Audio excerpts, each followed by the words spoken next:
Hi, today I want to have a look and do a little analysis of the composition JAY HOSKIng posted about 3 years ago. This video was watched over 7K times, and well, I think if you haven't seen this before, you'll soon know why this is so popular. It's pretty epic if you ask me, and as you can see, there is some guitar involved as well. It is an interesting piece. It's not that hard, apart from the time signature, which is a little bit unusual. But I like this. I like this jam. I like this track an awful lot, and I think there's a lot to learn from this track.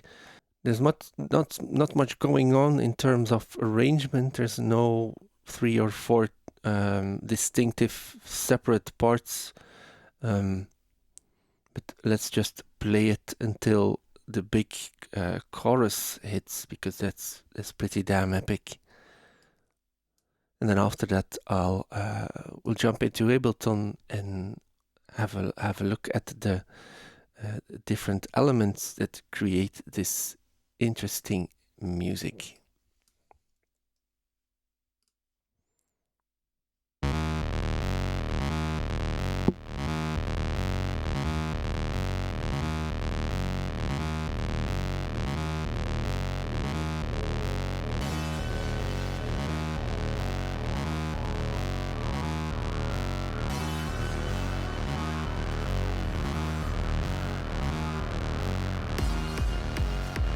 The Zen delay is doing a lot in this track in terms of ambience.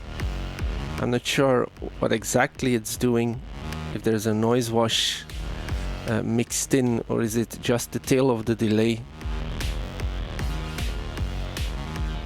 But in terms of composition, I don't think it matters that much.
I think this is very epic. Don't you agree?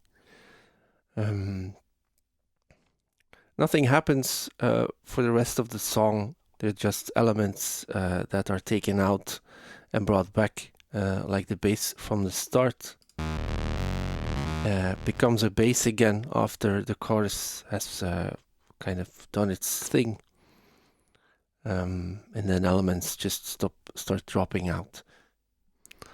Let's have a look at the arrangement and the parts and pieces of this composition in Ableton Live. I created the bass part that's sequenced with Metropolis, and because that sequencer can do repetitions of certain steps, up to 4 I think, it can do really weird and odd lengths of sequences. And this particular sequence is 14 steps long, and that's 14 16th notes. So it goes like this.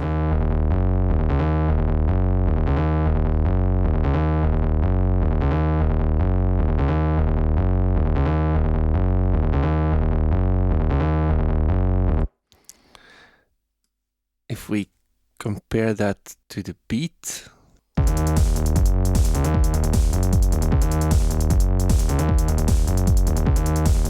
So you can hear we have a somewhat of a weird drum pattern.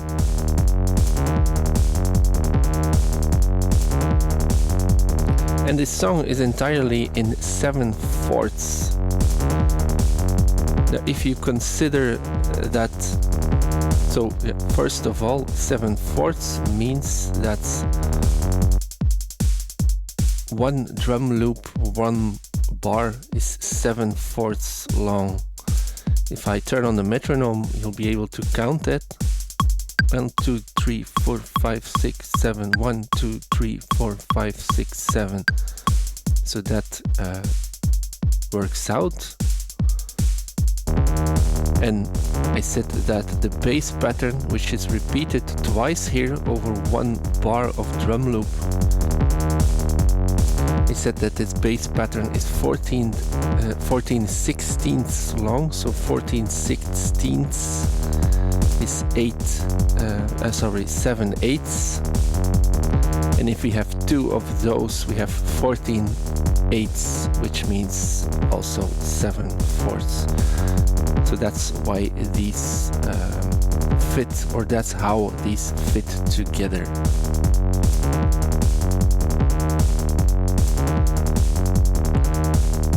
There's not so much to this track apart from this cool bass sequence and the fact that it's in 7/4, which means the accents later on, when the chords hit, we'll be able to hear more how those accents are positioned.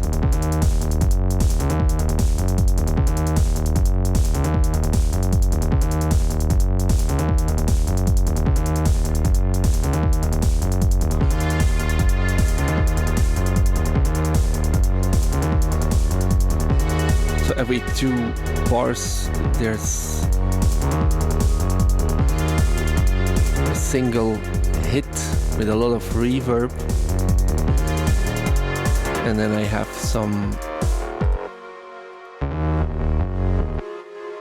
notes in the background that, together with a lot of delay, because I think this is the sound that's routed through the Zen delay. I don't have experience with that device, so I can't really figure that out completely, how much the delay is actually doing in terms of the rhythm and the repetitions of the notes. But I think it's just something like this that follows the scale, and it serves to create some poly ambience.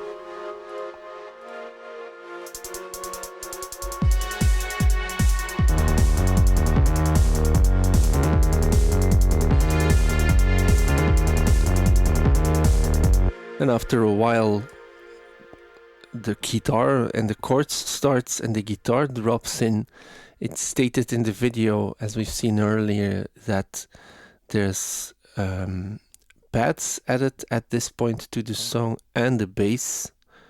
And the actual bass sound at the start is being filtered out, as you heard. Let's listen to my version of it first.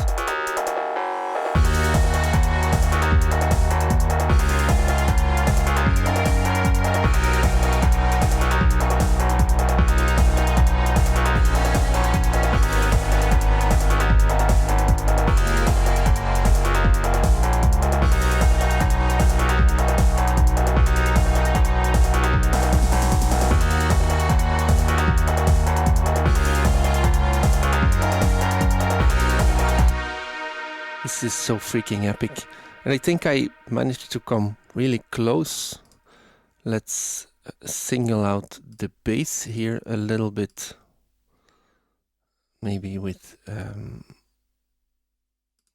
let's do it like this.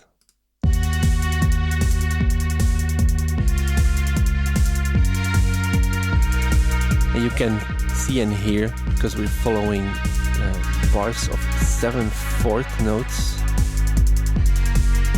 that these accent or changes happen always after the fourth.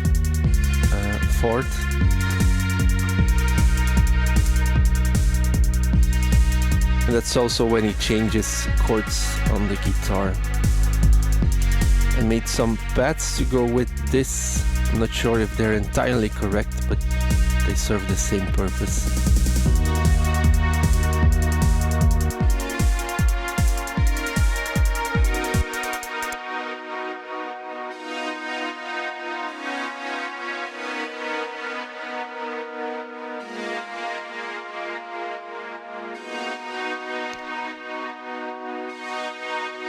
Together with the bass.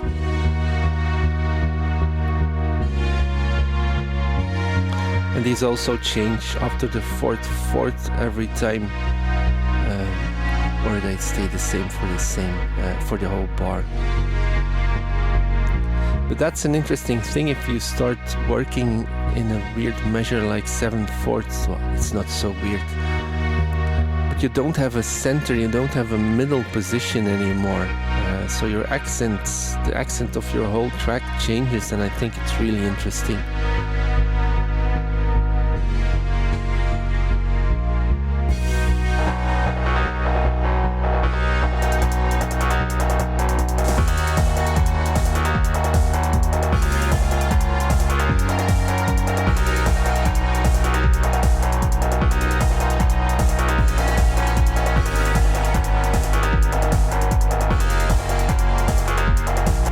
Anyway, that's going to be it for this video. I hope you enjoyed this analysis of this awesome track.